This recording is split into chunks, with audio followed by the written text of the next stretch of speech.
اعوذ باللہ من الشیطان الرجیم بسم اللہ الرحمن الرحیم طاسین تلک آیات القرآن وکتاب مبین ھدی وبشریٰ للمؤمنین صدق اللہ العظیم۔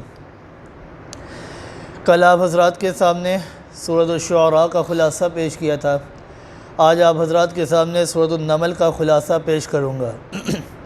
اس سورت کا نام ہے نمل، اور نمل کہتے ہیں چیونٹی کو۔ اس سورت کا نام نمل اس لیے رکھا گیا ہے کہ اللہ رب العزت نے اس سورت کے اندر آیت نمبر 18 میں چیونٹی کے واقعے کا تذکرہ کیا ہے، حتیٰ اذا اتوا علی واد النمل، اس لیے اس سورت کا نام نمل رکھ دیا گیا ہے۔ تسمیۃ الکل و باسم الجز، یعنی جز والا نام کل والا نام رکھ دیا گیا ہے۔ اس سورت کا ماقبل کے ساتھ دو طرح کا ربط ہے، ایک ہے اسمی اور ایک ہے معنوی۔ اسمی ربط یہ ہے کہ سورۃ الفرقان میں اللہ رب العزت نے بیان کیا تھا کہ نور توحید یہ حق و باطل کے درمیان فرق کرنے والی ہے، اور سورۃ الشعراء میں اللہ رب العزت نے بیان کیا تھا کہ یہ فرقان یہ کوئی شاعرانہ کلام نہیں ہے، یہ اللہ رب العزت کی طرف سے نازل کردہ جبرائیل امین کے واسطے سے نبی کریم صلی اللہ علیہ وآلہ وسلم کے قلب اطہر پر نازل کردہ کتاب ہے۔ اب سورۃ النمل میں بیان کر رہے ہیں کہ اسی مسئلے کی وضاحت کے لیے اللہ رب العزت نے مثال دی کہ تم چیونٹی کے ہی الفاظ سن لو کہ چیونٹی نے کہا تھا یا ایھا النمل ادخلوا مساکنکم لا یحطمنکم سلیمان وجنودہ وہم لا یشعرون، کہ چیونٹی نے اپنے ساتھیوں سے کہا کہ تم اپنے بلوں میں گھس جاؤ، کہیں حضرت سلیمان علیہ السلام اور ان کا لشکر تمہیں رون نہ ڈالے، وہم لا یشعرون، اور انہیں پتہ بھی نہ چلے۔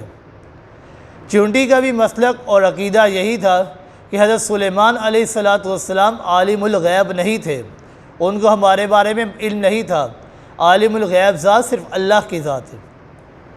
معنوی ربط یہ ہے کہ اللہ رب العزت نے سورۃ الفرقان میں بیان کیا تھا تبارک، کہ اللہ رب العزت ہی کی ذات یہ برکتیں دینے والی ذات ہے۔ اللہ رب العزت نے سورۃ الفرقان کے اندر زیادہ تر دلائل عقلیہ پیش کیے تھے، اور سورۃ الشعراء کے اندر اللہ رب العزت نے 7 دلیل نقلی پیش کی تھی، انبیاء کے واقعات نقل کیے تھے۔ اب سورۃ النمل کے اندر اللہ رب العزت 4 واقعات نقل کر رہے ہیں اور 2 علتیں بیان کر رہے ہیں۔ پہلی علت کہ اللہ رب العزت کے علاوہ کوئی عالم الغیب نہیں، دوسری علت کہ اللہ کے علاوہ کوئی مختار فی الکل نہیں۔ پہلے 2 واقعات یہ پہلی علت کے متعلق ہے کہ اللہ کے علاوہ کوئی عالم الغیب نہیں، اور دوسرے 2 واقعات یہ دوسری علت کے متعلق ہے کہ اللہ کے علاوہ کوئی مختار فی الکل نہیں۔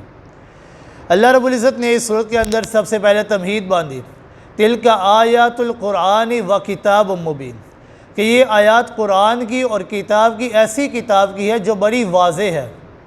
اس کے اندر اللہ رب العزت نے ہر حکم واضح کر کے بیان کر دیا ہے۔ پھر اس کے بعد مومنوں کے لیے بشارت ہے، اخروی عذاب سے ڈرایا گیا ہے، اور پھر آپ صلی اللہ علیہ وآلہ وسلم کو قرآن کے ذریعے تسلی دی گئی ہے۔ اللہ رب العزت نے فرمایا وَإِنَّكَ لَتُلَقَّى الْقُرْآنَ مِن لَّدُنْ حَكِيمٍ عَلِيمٍ، کہ یہ قرآن آپ کو ملا ہے ایسی ذات کی طرف سے جو بڑی حکمت والا ہے اور جاننے والا ہے۔ پھر اللہ رب العزت نے پہلا واقعہ نقل کیا، فرمایا اِذْ قَالَ مُوسَىٰ لِأَهْلِهِ إِنِّي آنَسْتُ نَارًا، کہ جب حضرت موسیٰ علیہ السلام اپنی مدت کو پورے کر کے واپس آتے ہیں مصر کی طرف، تو راستے میں وادی طویٰ کے قریب وہ رستہ بھول جاتے ہیں، اور رات کا وقت ہے، اندھیرا بھی کافی ہے، سردی بھی کافی ہے۔ حضرت موسیٰ علیہ السلام اپنی بیوی سے کہتے ہیں آپ یہاں پر رکیے، مجھے قریب ہی آگ نظر آ رہی ہے۔ اگر موسیٰ علیہ السلام عالم الغیب ہوتے تو رستہ نہ بھولتے۔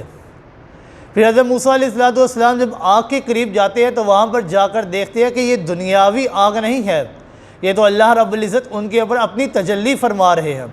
اللہ رب العزت نے فرمایا فَلَمَّا أَتَاهَا نُودِيَ، کہ جب حضرت موسیٰ علیہ السلام آگے نودیہ، ہم نے ان کو پکارا، یعنی وہ آگ نہیں تھی، وہ اللہ رب العزت کی تجلی تھی، اور اللہ رب العزت کی تجلی جس چیز کے اوپر پڑ رہی تھی وہ ساری برکتوں والی بن گئی۔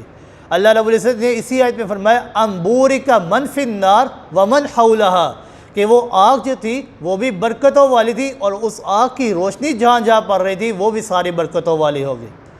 کہ حضرت موسیٰ علیہ السلام اگر عالم الغیب ہوتے تو وہ دنیاوی آگ نہ سمجھتے اور رستہ بھی نہ بولتے۔ یہ پہلا واقعہ، یہ پہلی علت کے متعلق ہے کہ اللہ کے علاوہ کوئی عالم الغیب نہیں۔ اب دوسرا واقعہ حضرت سلیمان علیہ السلام کا، وَلَقَدْ آتَيْنَا دَاوُودَ وَسُلَيْمَانَ عِلْمًا، کہ حضرت سلیمان علیہ السلام کو اللہ رب العزت نے علم عطا کیا۔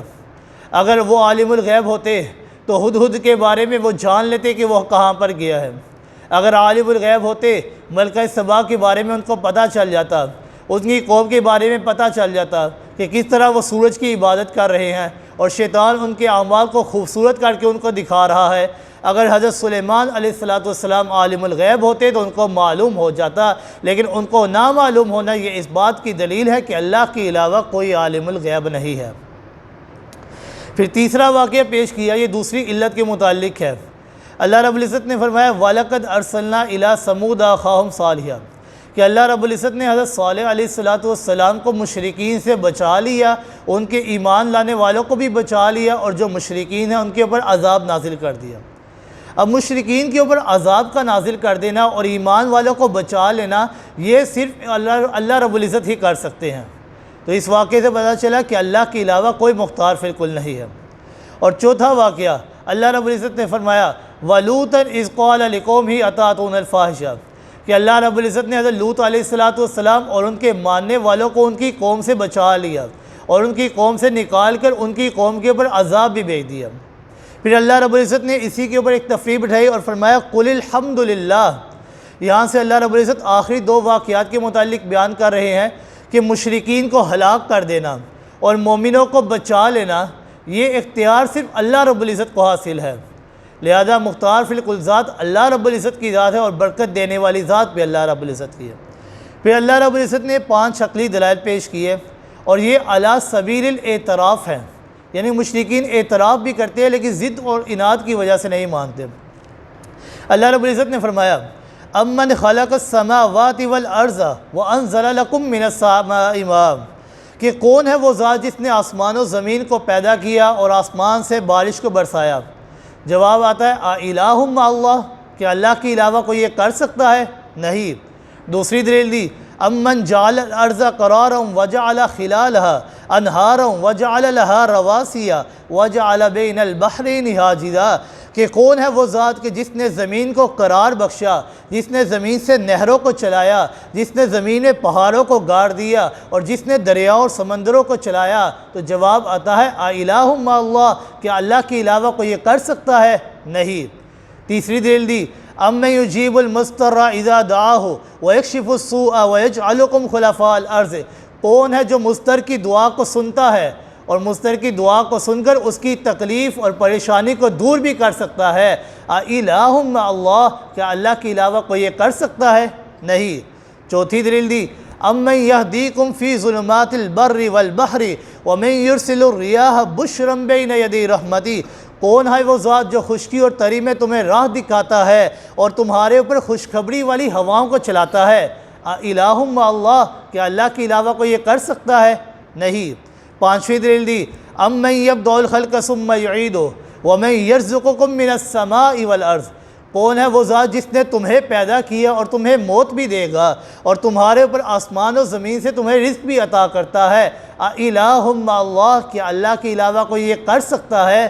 نہیں۔ تو اللہ رب العزت نے فرمایا قُلْ هَاتُوا بُرْهَانَكُمْ إِن كُنتُمْ صَادِقِينَ، میں نے اپنا عالم الغیب ہونا، اپنا مختار فی الکل ہونا دلائل سے ثابت کر دیا ہے۔ اگر تم کہتے ہو کہ اور بھی کوئی الہ ہو سکتے ہیں تو تم بھی کوئی دلیل لے آؤ، هَاتُوا بُرْهَانَكُمْ، کوئی اس کے اوپر دلیل لے آؤ، إِن كُنتُمْ صَادِقِينَ، اگر تم سچے ہو تو وہ دلیل نہیں لا سکتے۔ پھر اللہ رب العزت نے پہلے 2 واقعات کے متعلق ایک اور تفریح ذکر کی اور فرمایا قُلْ لَا يَعْلَمُ مَنْ فِي السَّمَاوَاتِ وَالْأَرْضِ الْغَيْبَ إِلَّا اللَّهُ، کہ میرے محبوب پاک پیغمبر صلی اللہ علیہ وسلم آپ بھی اعلان کر دیجئے آسمانوں و زمین میں جو بھی علم ہے میں غیب کے علم کو نہیں جانتا الا اللہ، مگر اللہ ہی جانتے ہیں، مجھے اس کے بارے میں کوئی علم نہیں ہے۔ اور پھر اللہ رب العزت نے اس صورت کے آخری آیت میں بھی ذکر کیا انما انا من المنذرین، کہ پہلے واقعے کے متعلق کہ آپ صلی اللہ علیہ وسلم نے فرمایا کہ مجھے یہ معلوم نہیں کہ عذاب کب آئے گا، اللہ رب العزت نے مجھے صرف ڈرانے کے لیے بھیجا ہے، میں تمہیں خبر بتانے کے لیے آ گیا ہوں، اب مجھے اس بات کا علم نہیں کہ تمہارے اوپر عذاب کب آئے گا۔ عذاب کا آنا یہ صرف عالم الغیب کو ہی معلوم ہے، اور وہ ذات صرف رب کائنات کی ہے۔ اور پھر دوسرے واقعے کے متعلق فرمایا قل الحمد للہ سیریکم آیاتی، تمام تعریف اللہ ہی کے لیے ہے اور وہی اپنی نشانیوں کو دکھائے گا، کیونکہ وہی متصرف فی الکل اور مختار فی الکل ہے۔ گویا کہ اس صورت کے اندر اللہ رب العزت نے یہ ثابت کیا کہ عالم الغیب ذات اللہ کی ہے، مختار فی الکل ذات اللہ کی ہے، اور برکتیں دینے والی ذات اکیلے اللہ کی ہے۔ لہذا اگر برکتیں چاہتے ہو تو اکیلے اللہ کی عبادت کرو، اس کے علاوہ کسی کی عبادت نہیں کرنی۔ دعا ہے اللہ رب العزت سے عمل کرنے کی توفیق عطا فرمائے۔ وما علینا الا البلاغ المبین۔